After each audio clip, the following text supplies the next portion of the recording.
ಜೈ ಕನ್ನಡಾಂಬೆ. ಸಮಸ್ತ ಎಲ್ಲ ನನ್ನ ಕನ್ನಡ ಬಂಧುಗಳಿಗೆ ಕನ್ನಡಿಗರ ಸ್ವಾಭಿಮಾನದ ಪಕ್ಷ ಕನ್ನಡ ದೇಶದ ಪಕ್ಷದ ವತಿಯಿಂದ ಶರಣಾರ್ಥಿಗಳು.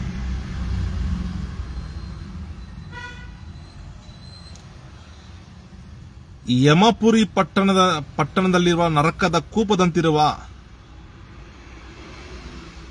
ಈ ಪರಮ ಭ್ರಷ್ಟಾಚಾರ ಏನು ಭಾರತ ಒಕ್ಕೂಟದ ಅಡಿಯಲ್ಲಿ ಬರುವ ಪರಮ ಭ್ರಷ್ಟಾಚಾರದ ಕೂಪ ಅಂದರೆ ಯಮಪುರಿ ಪಟ್ಟಣದ ನರಕದಂತಿರುವ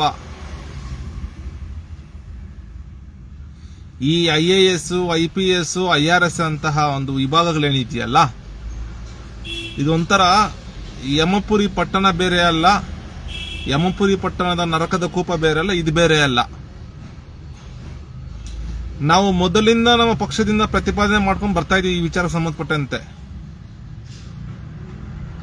ಇದನ್ನ ಸಮಸ್ತ ಕನ್ನಡ ಬಂಧುಗಳು ಎಚ್ಚೆತ್ತುಕೊಂಡು ಮನಗಂಡು ಪ್ರಶ್ನೆ ಮಾಡಬೇಕು. ಅದು ಸರಿಯಾಗೋವರೆಗೂ ಹೋರಾಟ ನಿಲ್ಬಾರ್ದು ಸಮಸ್ತ ಕನ್ನಡ ಬಂಧುಗಳದು. ಇವತ್ತು ಏನಾಗಿದೆ ನಮ್ಮ ಕನ್ನಡ ದೇಶದಲ್ಲಿ ಹಾಗೂ ಇಡೀ ಭಾರತ ಒಕ್ಕೂಟ ವ್ಯವಸ್ಥೆಯಲ್ಲಿ,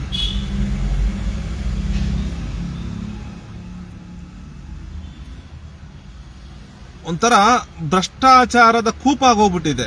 ಯಾವ ರೀತಿ ಈ IPS, IRS, IAS ಅನ್ಕೊಂಡು ಒಕ್ಕೂಟ ಸರ್ಕಾರ ಪರೀಕ್ಷೆ ನಡೆಸುತ್ತೆ, ಹಿಂದಿ ಕೇಂದ್ರಿತ ಪರೀಕ್ಷೆ. ಆ ಹಿಂದಿ ಕೇಂದ್ರಿತ ಪರೀಕ್ಷೆಯಲ್ಲಿ ಹಿಂದಿಯವರು ಬರ್ತಾರೆ, ತೆಲುಗವರು ಬರ್ತಾರೆ, ಇನ್ನೊಬ್ರು ಮತ್ತೊಬ್ರು ಎಲ್ಲ ಬರ್ತಾರೆ. ಇಲ್ಲಿ ಬಂದು ನಮ್ಮ ಕನ್ನಡ ಧರ್ಮದ ಸಂಸ್ಕೃತಿ, ಕನ್ನಡ ದೇಶದ ಸಂಸ್ಕೃತಿ, ಕನ್ನಡ ಬಂಧುಗಳ ಅಭಿವೃದ್ಧಿ ಅವ್ರಿಗೆ ಬೇಕಾಗಿಲ್ಲ. ಅವ್ರಿಗೆ ಬೇಕಾಗಿರೋದು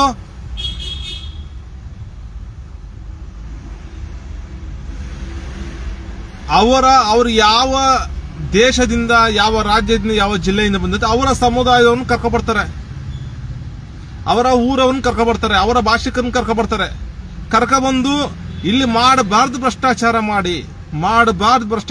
ಮಾಡಿ ಎಲ್ಲ ಕೊಳ್ಳೆ ಹೊಡೆದು ಎಲ್ಲ ಅವರಸಿಗೆ ಏನ್ ಬೇಕೋ ಎಲ್ಲ ಮಾಡ್ಕೊಡ್ತಾರೆ. ಎಲ್ಲ ಕಾನೂನನ್ನು ಗಾಳಿಗೆ ತೂರಿ ಇಲ್ಲಿ ಒಬ್ಬ ಅಯೋಗ್ಯ ಇದ್ದಾನೆ. ಮೈಸೂರು ಜಿಲ್ಲಾಧಿಕಾರಿ ಲಕ್ಷ್ಮೀಕಾಂತ್ ರೆಡ್ಡಿ ಅಂತ ಒಬ್ಬ ದೊಡ್ಡ ಅಯೋಗ್ಯ. ಅವ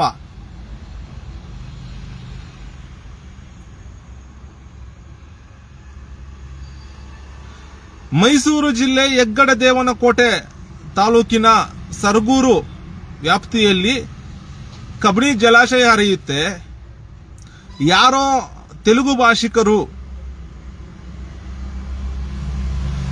ಭಾಷಿಕರು ಬಂದು ಅಲ್ಲಿ ಅಕ್ರಮವಾಗಿ ಅತಿಥಿ ಮನೆಗಳು ಕಟ್ಟೋದಕ್ಕೆ, ರೆಸಾರ್ಟ್ ಕಟ್ಟೋದಕ್ಕೆ, ಅತಿಥಿ ಮನೆಗಳು ಕಟ್ಟೋದಕ್ಕೆ ಅವಕಾಶ ಮಾಡಿಕೊಟ್ಟು ಅಲ್ಲಿನ ಸರ್ಕಾರಿ ಭೂಮಿಯನ್ನ, ಫಲವತ್ತತೆ ಭೂಮಿಯನ್ನ, ಕೃಷಿ ಭೂಮಿಯನ್ನ, ಸರ್ಕಾರಿ ಗೋಮಾಳವನ್ನ ಎಲ್ಲ ಒತ್ತುವರಿ ಮಾಡಿಕೊಂಡು ಯಥೇಚ್ಛವಾಗಿ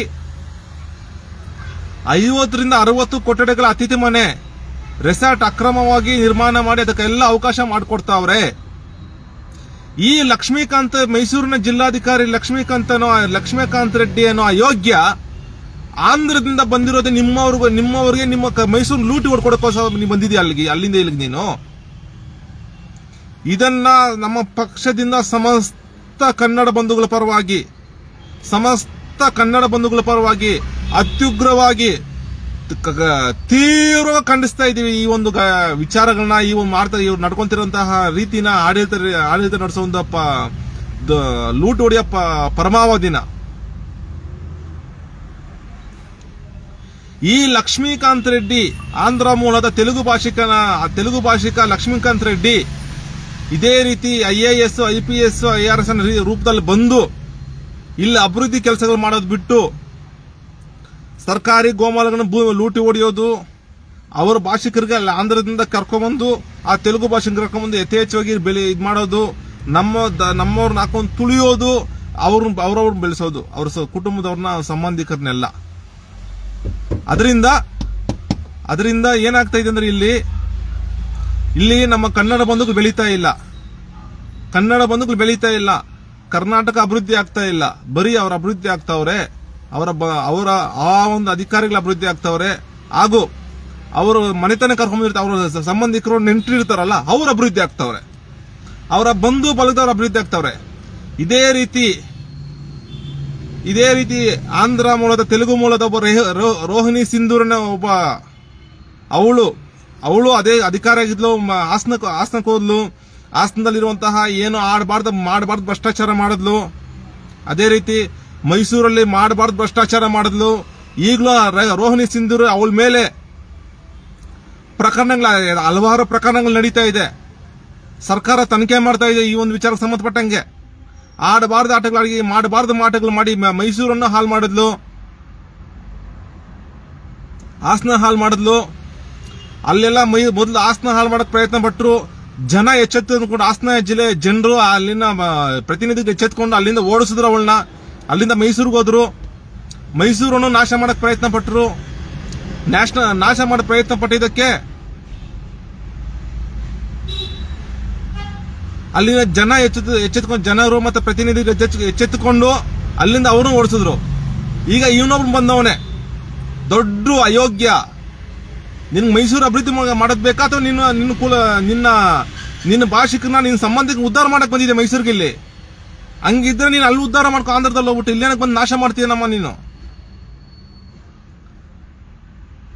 ಈ ಕೂಡಲೇ ನಮ್ಮ ಪಕ್ಷದಿಂದ ಒತ್ತಾಯ ಮಾಡ್ತಾ ಇದ್ದೀನಿ ಮಾನ್ಯ ಮುಖ್ಯಮಂತ್ರಿ ಶಿವಕುಮಾರ್ ಅವರೇ, ಕೂಡಲೇ ಈ ರೋಹಿಣಿ ಸುಂದರಿ ಆಗಿರಬಹುದು, ಈ ಲಕ್ಷ್ಮೀಕಾಂತ್ ರೆಡ್ಡಿ ಆಗಿರಬಹುದು, ಮತ್ತೆ ಇನ್ಯಾರೋ ಅಮೃತ್ ಪೌಲ್ ಅಂತೆ ಮಾಡಬಾರ್ದು ಭ್ರಷ್ಟಾಚಾರ ಮಾಡಿ ಏನು ತನಿಖೆ ನಡೀತಾ ಇದೆಯಲ್ಲ, ಇಂತಹ ಭ್ರಷ್ಟಾಚಾರ ವ್ಯವಸ್ಥೆಯನ್ನ ಯಮಪುರಿ ಪಟ್ಟಣದ ನರಕದ ಕೂಪದಂತಿರುವ ಇಂತಹ IRS, IPS, IAS ಒಂದು ಭ್ರಷ್ಟ ವ್ಯವಸ್ಥೆಯನ್ನ ಕೂಡಲೇ ರದ್ದುಗೊಳಿಸಲು ಕ್ರಮ ತೆಗೆದುಕೊಳ್ಬೇಕಂತ ಬಿಟ್ಟು ನಮ್ಮ ಪಕ್ಷದಿಂದ ಮಾನ್ಯ ಶಿವಕುಮಾರ್ ಅವರು ಒತ್ತಾಯ ಮಾಡ್ತಾ ಇದ್ದೀವಿ ನಮ್ಮ ಪಕ್ಷದಿಂದ. ಹಾಗೆ ಮಾನ್ಯ ಭಾರತ ಒಕ್ಕೂಟ ಸರ್ಕಾರದ ಪ್ರಧಾನಮಂತ್ರಿ ನರೇಂದ್ರ ಮೋದಿ ಅವರೇ, ದಯವಿಟ್ಟು ನೋಡಿ ನಾನು ಹೇಳ್ತಾ ಇದ್ದೀವಿ, ಈ ವಿಚಾರ ಏನಿದೆಯಲ್ಲ IAS, IPS, IRS, ಇದರಿಂದ ನಮ್ಮ ಕನ್ನಡ ಬಂಧುಗಳು ಒಳಗೊಂಡಂತೆ ಇಡೀ ಭಾರತ ಒಕ್ಕೂಟದ ವ್ಯವಸ್ಥೆಯ ಜನರಿಗೆ ತುಂಬಾ ತೊಂದರೆ ಇದೆ. ಇದನ್ನು ಅಧಿಕಾರ ವಿಕೇಂದ್ರೀಕರಣ ಮಾಡಿ ಆಯಾ ಸರ್ಕಾರಗಳಿಗೆ ಬಿಟ್ಟುಬಿಟ್ಬಿಡಿ. ನಮ್ಮದೇ ಆದ ಒಂದು ಕರ್ನಾಟಕ ಲೋಕಸೇವಾ ಆಯೋಗ ಇದೆ, ಅವರೇ ಪರೀಕ್ಷೆ ನಡೆಸ್ತಾರೆ. ಈಗೇನೋ ಸ್ವಲ್ಪ ಏನೋ ಭ್ರಷ್ಟಾಚಾರ ನಡೀತಾ ಇದೆ, ಅದನ್ನು ಸರಿ ಮಾಡಿದ್ರೆ ನಮ್ಮ ಉತ್ತಮವಾಗಿದೆ ನಮ್ಮ ಕರ್ನಾಟಕ ಲೋಕಸೇವಾ ಆಯೋಗ. ಅದನ್ನು ಶುದ್ಧೀಕರಣ ಮಾಡಿ ಎಲ್ಲಾ ವ್ಯವಸ್ಥೆನ ಅಧಿಕಾರ ವಿಕೇಂದ್ರೀಕರಣ ಮಾಡಿ ಬಿಟ್ಕೊಡಿ ಅಂತ ಬಿಟ್ಟು ನಮ್ಮ ಮಾನ್ಯ ಭಾರತ ಒಕ್ಕೂಟ ಸರ್ಕಾರದ ಪ್ರಧಾನಮಂತ್ರಿಗಳು ನಮ್ಮ ಪಕ್ಷದಿಂದ ಒತ್ತಾಯ ಮಾಡ್ತಾ ಇದ್ದೀವಿ.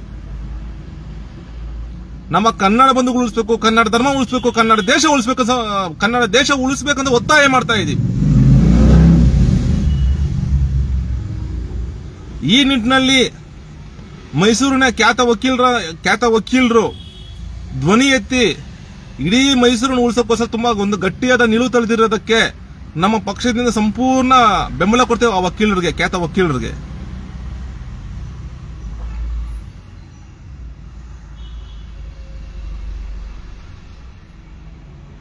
ಮೈಸೂರಿನ ಜಿಲ್ಲಾಧಿಕಾರಿ ಲಕ್ಷ್ಮೀಕಾಂತ್ ರೆಡ್ಡಿ, ನಿನಗೇನಾದ್ರೂ ಮಾನ ಮರ್ಯಾದೆ ಇದ್ರೆ ಕೂಡಲೇ ಮೈಸೂರಿನ ಜನ ತಿರುಗ್ಬೀಳಕ್ಕಿಂತ ಮುಂಚೆ ಎಚ್ಚೆತ್ಕೊಂಡು ಏನು ನಿನ್ನ ಸಂಬಂಧಿಕರಿಗೆ ಏನು ಅಕ್ರಮ ನಿರ್ಮಾಣ ಏನ್ ಮಾಡ್ತಾ ಇದೆಯಲ್ಲ, ಕೂಡಲೇ ನೆಲಸಮ ಮಾಡಿ ಅಲ್ಲಿಂದ ವರ್ಗಾವಣೆ ಮಾಡಿಸ್ಕೊಂಡು ನೀನು ಆಂಧ್ರಕ್ಕೆ ಹೋಗು. ಆಂಧ್ರದಿಂದ ಏನ್ ಬಂದಿದೆಯಲ್ಲ ಅಲ್ಲಿಗೆ ಹೋಗ್ಬಿಟ್ಟು ನೆಮ್ಮದಿ ಕೆಲಸ ಮಾಡಿ, ಅಲ್ಲಿ ಅಭಿವೃದ್ಧಿ ಕೆಲಸ ಮಾಡಿ. ಇಲ್ಲಿ ಬಂದು ಭ್ರಷ್ಟಾಚಾರ ಮಾಡಕ್ ಹೋಗಬೇಡ. ಭ್ರಷ್ಟಾಚಾರದ ಕೂಪ ಯಮಪುರಿ ಪಟ್ಟಣ ಮಾಡಕ್ ಹೋಗಬೇಡ, ಯಮಪುರಿ ಪಟ್ಟಣದ ನರಕದ ಕೂಪ ಮಾಡಕ್ ಹೋಗಬೇಡ ಅಂತ ಬಿಟ್ಟು ಎಚ್ಚರಿಕೆ ಕೊಡ್ತಾ ಇದ್ದೀನಿ ನಮ್ಮ ಪಕ್ಷದಿಂದ. ಕೂಡಲೇ ಇವನನ್ನ ಕೆಲಸದಿಂದ ವಜಾ ಮಾಡಿ ಅದ ಸರ್ಕಾರ ಕ್ರಮ ತಗೊಂಡಿಲ್ಲ ಅಂದ್ರೆ ನಮ್ಮ ಪಕ್ಷದಿಂದ ಉಗ್ರ ಹೋರಾಟ ಮಾಡ್ತೀವಿ ಅಂತ ಬಿಟ್ಟು ಎಚ್ಚರಿಕೆ ಕೊಡ್ತಾ ಇದ್ದೀವಿ.